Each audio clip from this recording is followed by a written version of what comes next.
give a shit. Sister. One of the comments like, I hope all this marble trends leave fast so YouTubers can see how their money got wasted because they were just following the trend.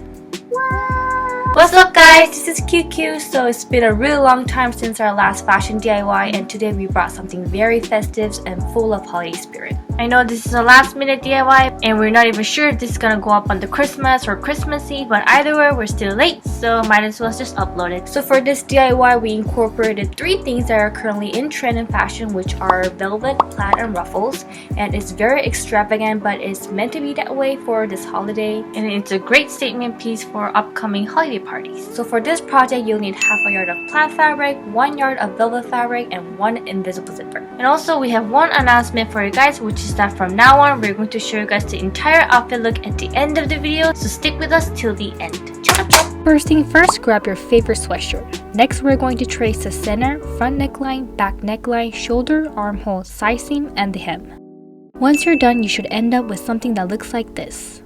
Now retrace the front and back bodies on a separate sheet of paper. Let's first start with the front bodies. Mark 8.5 inch down from the center front neck and mark 1 inch to the left. Also mark 2 inch at the shoulder. Then you're going to connect those 2 star points. Once you're finished, you should end up with such shaped front neck panel.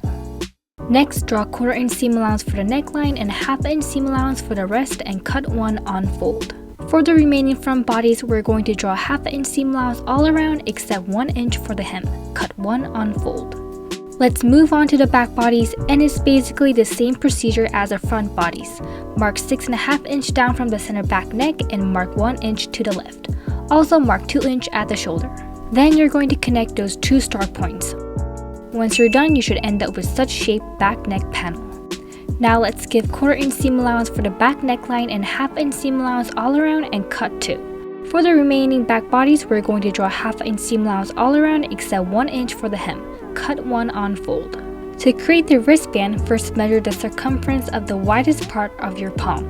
That measurement is going to represent the width of the wristband, and the length is equivalent to 3.5 inch. Add 1/2 inch seam allowance all around and cut 2. Moving back to the front neck panel, measure the front neck times 2 and add 8 extra inches. We're going to call the answer a star.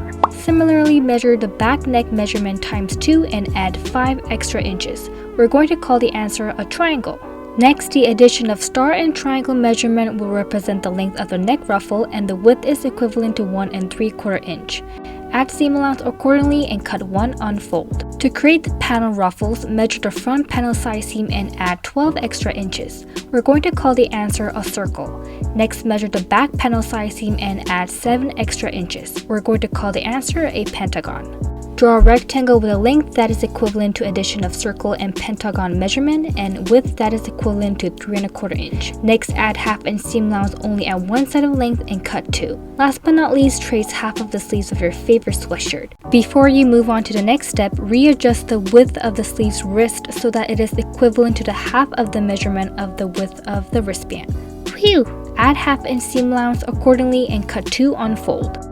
First, sew the front and back neck panel shoulder seam together in 1/2 inch.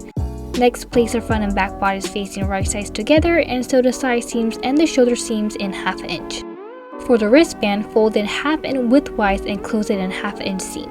For the sleeves, fold it in half and close it in 1/2 inch seam. I've accidentally made the wrist wider than the wristband, so I had to base stitch first before attaching the wristband to the sleeve. Now fold the wristband in half and lengthwise. Then shove it through inside the sleeve's wrist and sew it around in 1/2 inch. The method goes same for both sleeves. For the panel ruffle, clean finish all edges except one side of the length with either a zigzag stitch or a serging machine. On one of the length that you haven't clean finished, we're going to create a base stitch. It's basically a long loose stitch that is later pulled from one side to create a gather. Pin them evenly throughout the front and back bodies. Now moving on to the neck ruffle. Fold the neck ruffle in half and sew the corner shut in 1/2 inch. Turn it over so that the right side is facing out and again base stitch the raw edges to create a gather. Close the center back of the neck panel by sewing in an invisible zipper. Make sure to leave 1/2 inch space at the bottom of the center back not sewn with a zipper. Next, cut the excess zipper. Now sew the neck ruffles around the front and back neckline. Once you're finished, attach the front and back neck panel to the front and back bodies in 1/2 inch. It's basically going to be a long one-way round trip. Then attach the sleeves to the armhole of the bodies. Last but not least, finish the hem of the bodies by folding it twice in 1/2 inch and sew it in place.